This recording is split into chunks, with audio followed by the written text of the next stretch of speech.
ሁላችሁም ኦርቶዶክሳውያን ይህንን ቪዲዮ ልትከታተሉ ልትመለከቱ ይገባል። ብዙ ነገር የምትማሩበት ብዙ ነገር የምታገኙበት ቪዲዮ ነው። ውድ ቤተሰቦቼ በጥሞና በተረጋጋ መንፈስ ሆናችሁ አዳምጡ። ለወዳጅ ለጓደኛ ሼር ማድረጋችሁን እንዳትረሱ። ወደ ቪዲዮ በቀጥታ እንሄዳለን። እባካችሁን ከድንገተኛ አደጋ ጠብቀኝ ብላችሁ ቅዱስ ሳሙኤልንና ቅዱስ አፍኒንን ጸልዩ። እሺ፣ ቅዱስ ሳሙኤልና ቅዱስ አፍኒን ከድንገተኛ ሞት የሚጠብቁ መላእክቶች ናቸው። ከሰባቱ ሊቃነ መላእክት ሁለቱም ብዙ አታውቋቸውም አይደል? ሚካኤል፣ ገብርኤል፣ ሩፋኤል፣ ኡራኤል ወይም ራጉኤል ማለት ነው። ፋኑኤል። ኡራኤልና ራጉኤል ብዙ ጊዜ አንድ አይነት ናቸው የሚሉ አሉ። የተለያዩ መላእክቶች ቅዱስ ኡራኤል እንደ ስምንተኛ ሊቃነ መላእክት የሚቆጥሩትም አሉ አባቶች። ሁለቱ ራጉኤል ማለት ኡራኤል ነው የሚሉም አሉ። በምክንያቱ ጨረቃና ፀሐይን በማውጣት በመፈራረቅ ቅዱስ ራጉኤል ብርሃናትን በማፈራረቅ ስለሚታወቅ ቅዱስ ኡራኤልም ደግሞ በመባረቅትና በብርሃናት ላይ ስለተሾመ ራሱ ነው ኡራኤል ራጉኤል ነው የሚሉም አሉ። ዞሮ ዞሮ ኡራኤል፣ ራጉኤል፣ ፋኑኤል፣ ሳሙኤልና አፍኒን ስፔሻሊ አፍኒን የሚባለው ማነው ሳሙኤል የሚባለው መልአክ የመላከ ሞትን ያለ ጊዜው መጥቶ የሚቀስፍን የሚገልን መልአክ የሚያባረር ነው። ከድንገተኛ አደጋ መኪና ተገልብጦ ህፃናት ተረፉ ወይም የሆነ ነገር እንደዚህ ሆነ፣ እቃ ወድቆ ልጁ ተረፈ፣ የአይን አምላክ ተብሎ ልክ እቃ ሲወረወር አይን እግዚአብሔርን ያተረፈኝ ትላላችሁ። የሆነ ነገር ሲመታችሁ ወይ ይሄንን ነው የሚመታው። አይናችሁ ጎድጎድ ብላ ስላለች ትተርፋለች የሆነ እቃ ሲወረወር እና ይሄ ድንገተኛ ከሆኑ አደጋዎች የሚያተርፈው ቅዱስ ሳሙኤል ነው። አፍኒንም እንደዚሁ ደግሞ ከድንገተኛ ህመምና ከጠላቶቻችን ያድናል ይባላል። ከሴራ ያድናል ይባላል እና ትልቁ ስራቸው ይሄ ነው። ብቻ ከድንገተኛ የሆኑ ነገሮች ያድናሉ ሁለቱ መላእክቶች እና ይሄንን ጸልያችሁ እውነት የመዝገበ ጸሎት ላይ አለ። ትልቅ መዝገበ ጸሎት ላይ ድርሳነ አፍኒን እና ድርሳነ ሳሙኤል የሚላል ወይም መልክዓ አፍኒንና መልክዓ ሳሙኤል ብዙም አይታወቁም። እነዚህ ሁለቱ ሊቃነ መላእክቶች ግን ከሰባቱ ሊቃነ መላእክቶች ውስጥ አንዱ ናቸው። የሚገርማችሁ ይህንን ጸልዩ። እውነት ሁለቴ ቤስታ ሰጥቻችኋለሁ። የአፍኒንና የሳሙኤልን ጸሎትን ጸልዩና ይህንን ፊልም የጋበዝኳችሁ ፊልም እንድታዩት ነው። ሌላው ግን እዚህ በቀል ውስጥ እዚህ የመናፍስት ሴራ ውስጥ ሁለት ነገር እንድታስተውሉ እፈልጋለሁ። የኢዮብ ሚስት ሆናበት ነበረ። እንደ ኢዮብ ሚስት በበሽታ ሲሰቃይ ሲታመም ሲል ምን እዚህ የምታመልከው አምላክህ ወይ አድንህ ወይ ምን አይልህ እንደው ዝም ብለህ ትሰቃያለህ ወይ ያገላግልህ ያለችው ቀን አለ። ምን እያልሽ ነው? እንዴት እንደዚህ ትኛለሽ? የልጆች አባት እኮ ነኝ ምናምን ብሎ ሲላት እንዴት ታዲያ በቃ ሰለቸኝ፣ አሁንም ታመምኩ፣ አሁንም ያለች ደግሞ ያለችው ጊዜ አለ። በጣም ሰልችታ የሆነ ጊዜ ላይ ደግሞ ታሞ እያቃሰተ ዞር ብላም ያላየችው ጊዜ አለ። አንቺ ውሃ እንኳን አሰጭኝም ሲላ ጊዜ ተጣልተው ነበር፣ ተኮራርፈው ነበር። የዛን ጊዜ በተኮራረፉበት ሰዓት ላይ እንዲታመም አደረገው። ለምን? ረዳት እንዳያገኝ እንዲሰቃይ እኮ ነው። ባልና ሚስት ደግሞ በተኮራረፉበት ሰዓት ህመም ካለ ከባድ ነው። እልሁ ይብሳል። ውስጧ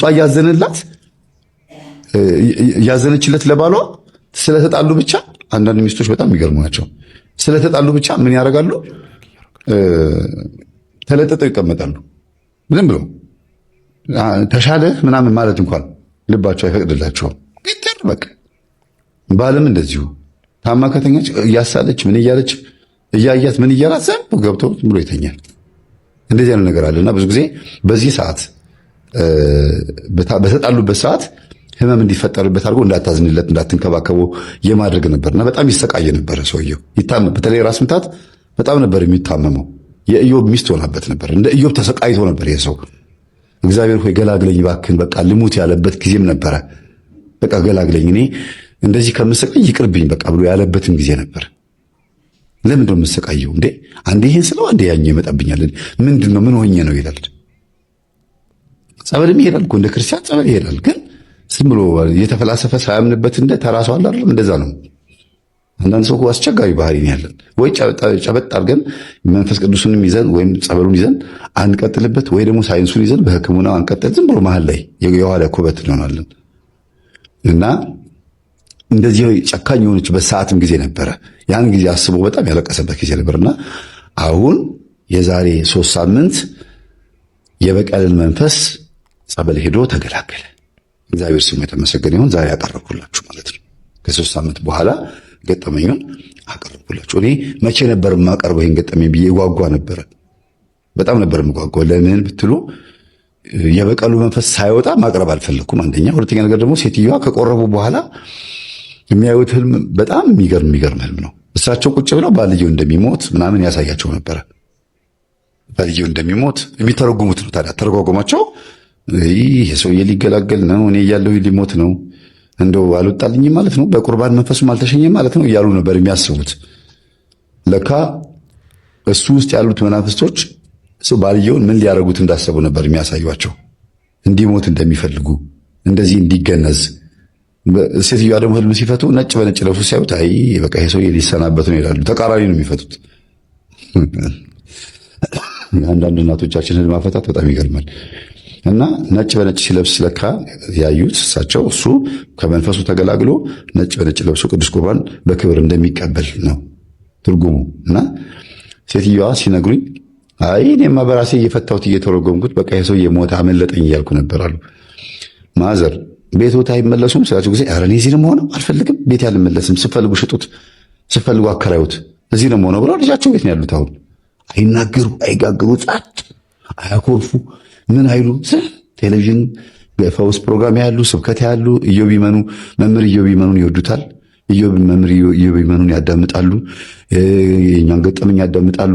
በቀን ቢያንስ ወደ 6-7 ትምህርት አዳምጠው ነው የሚተኙት አሁን ባሉበት ሁኔታ ማለት ነው። እና በቃ ኮንሺየስሊ ሴትዮዋ መንፈሱን በአይምሯቸው ነበር የሚያዙት የነበረው። ሂድና እንደዚህ አርግልኝ፣ እንደዚህ ወጋልኝ ብለው ሲራገሙ ምን ሲሉ በዛ ነበር የሚያዙት። አሁን እንዴት ብሎ ይታዘዝ? ቅዱስ ዑራኤል ሆይ አንተ አይምሮ ላይ የምታርፍ መልአክ ነህ ተብለሃል። አይምሮ ውስጥ ያለውን ልክ የሆነን ሰውዬ እንዲገልልኝ ሳስበው ሄዶ ግድል የሚያደርገውን መንፈስ አንተ ያዝልኝ ብለው ይጸልዩ ነበረ።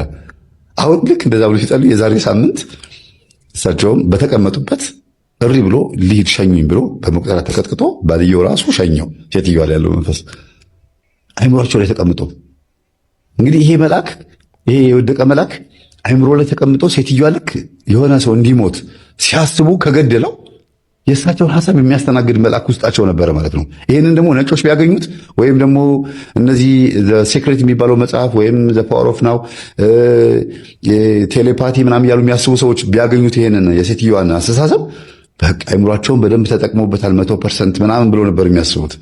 አጅሬ መሆኑን አያውቁትም። እና አንዳንዴ እስቃለሁ የሰዎች ቴሌኪኔሲስ ቴሌፓቲ ምናምን እያሉ እንደዚህ እያሉ ሲሉት የሆነ ነገር ውድቅ ይላል ወይ የሆነ ነገር ፍንክስ ይልላቸዋል። የሆነ ነገር እንደዚህ በቃ አይታችኋል። በቲክቶክ እና በዩቲዩብ ላይ አይምሮ ማዘዝ የሚባል ነገር አለ። እንደዚህ ብሎ በቃ እንደዚህ ብሎ ነገር የለም። ወይ የሚጠብቅ መልአክ በበጎ ነገር ይረዳሃል፣ ወይ ደግሞ ርኩስ መንፈስ አይምሮ ላይ ተቀምጦ ነው የሚረዳ። ሌላ ነገር የለም። እና ሐሳብህን የሚያስተናግድ መንፈስ አለ በውስጥ። ሴትዮዋ ቡና እያፈላሁ አሉ ስኒውን አንስቼ እንዲህ አድርጌ ግንባሬ ላይ ከብለል አድርጌ ወጋልኝ ሂድና ይቺ አሁን አይምሮ ውስጥ ያለችዋን ሴትዮ ወጋልኝ ካሉት ሄደ። ሴትዮዋ ትታመማለች ወይ ትሞታለች። እና ማን ነው የታዲያ ኮንሺየስ አንኮንሺየስ ማይንድ ወይስ ማን ነው ይሱ? ወይም ደግሞ ማን ልትሉት ነው? ስም ስጡት እስቲ በሳይንስ። እኔ ነኝ አለ እንግዲህ አዳልሞቴ እኔ ነኝ አለ ጠቋር። ይሄን ማድረገው እኔ ነኝ አለ እና ለኮንሺየስ ማይንድ ነው ጠቋር ተብሎ ስም ይወጣለት። ጸበል ላይ ወይኔ ለቅቅ ያለው ያለ ኮንሺየስ ማይንድ ነው ወይስ አንኮንሺየስ ነው? የትኛው ነው? ቴሌኪኔሲስ ቴሌፓቲ ነው ወይስ የሰው ልጅ የድብቁ አይምሮ ምናምን የምትሉት ነው? እና ሴትዮዋ ና ብለው ጠርተውኝ የነገሩኝ ነገር በጣም ያነቃኝ። ልጅ ያሉኝ አይምሮህን እንዳታምነው አሉኝ። አይምሮአችሁ እንዳታምኑት።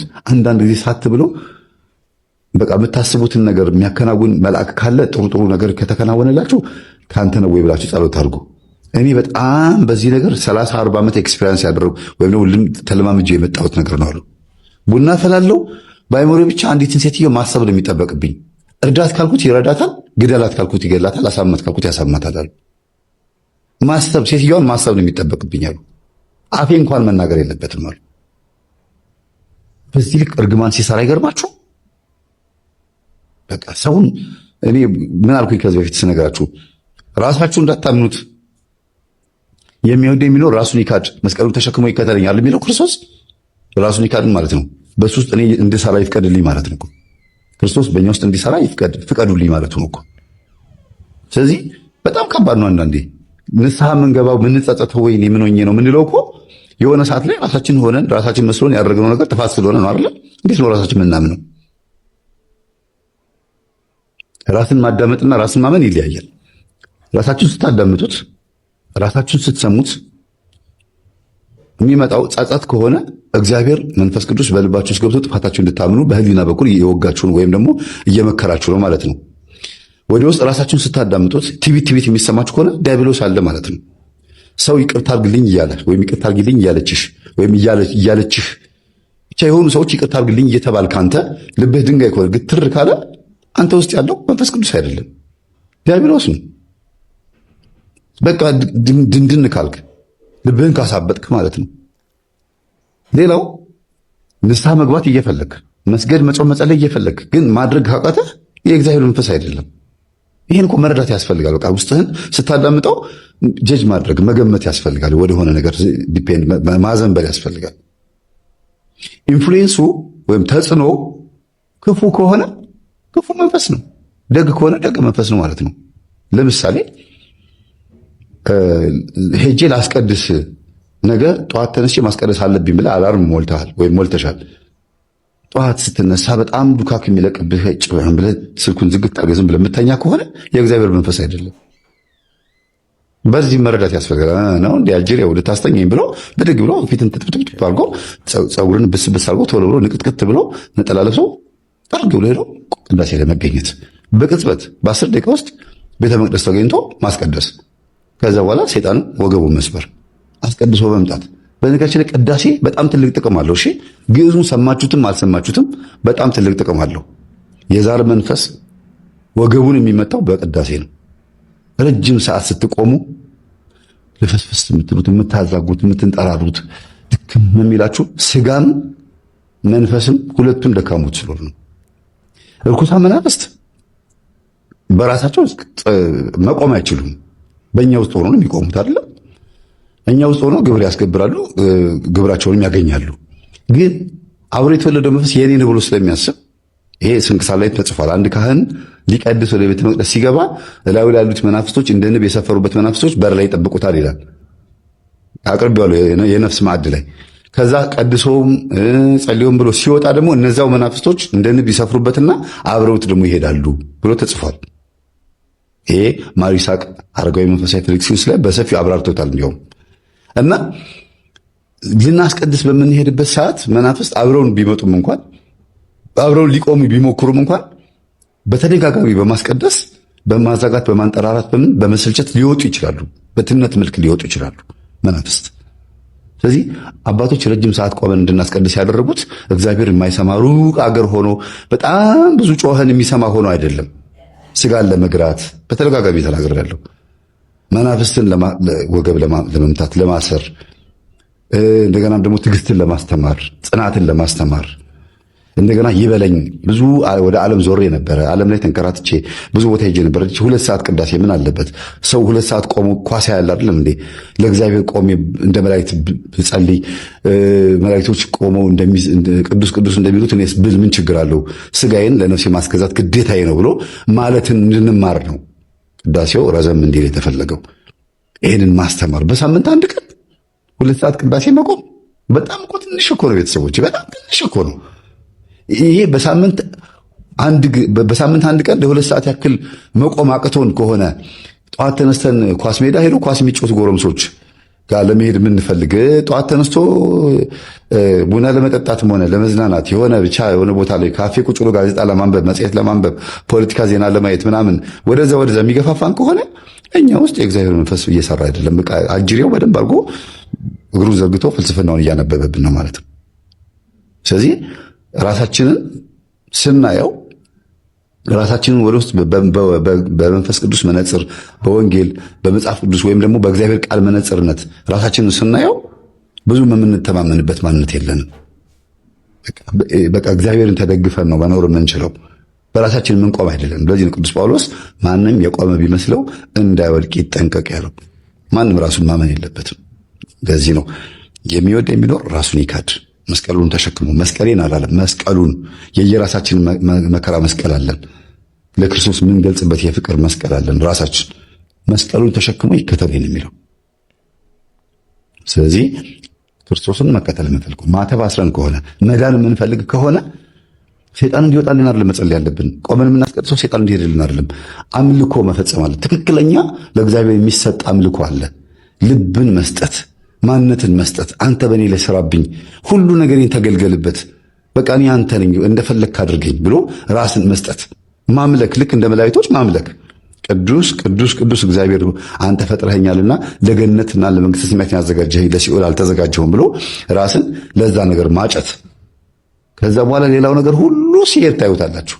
ውድ ኦርቶዶክሳውያን እህት ወንድሞቼ፣ ቤተሰቦቼ ይህንን ቪዲዮ ለብዙ ሰዎች እንዲደርስ ሼር ማድረጋችሁን እንዳትረሱ። እኛ ብቻ ተምረን መቅረት ስለሌለብን ሌሎቹም እንዲማሩ፣ እንዲነቁ፣ እንዲበረቱ ልናደርግ ይገባል። ሁላችንም ኦርቶዶክሳዊ ይህንን ልንሰራ ይገባል። ሼር አድርጉ፣ ለብዙ ሰዎች እንዲደርስ እናድርግ። እግዚአብሔር አምላካችን በእውነት ሁላችንንም ያበርታን።